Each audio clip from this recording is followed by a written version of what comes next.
things that we remind people is that it's important to think a little bit about the terminology. You referred to this just a second ago with your question: is succession planning about a single position at the top, or is it about the whole organization? And that's really a great question for people to think about.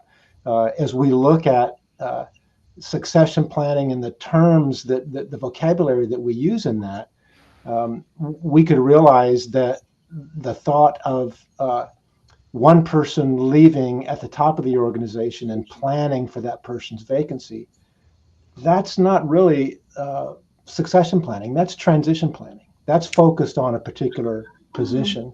And so that's one of the terms that's part of the succession planning process.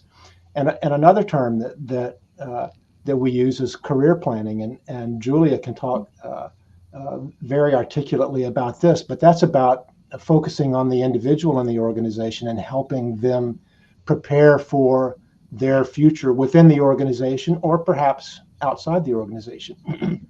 That helps with retention, which also obviously helps reduce turnover and helps with succession. And those kinds of planning, transition planning and career planning, are both elements of the larger succession planning picture that we like to tell people about. Yeah.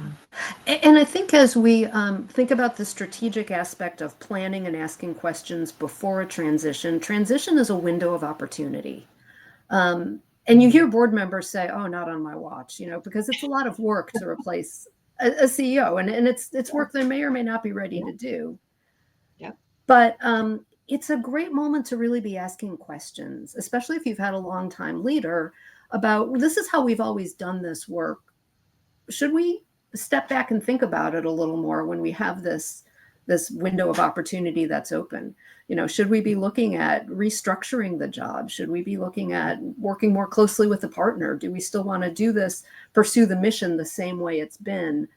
So that's why it can be very strategic, but planning ahead of time to say, let's ask these questions. So we're not making it a threat, but just a reflection and being thoughtful and intentional about how to move that mission forward.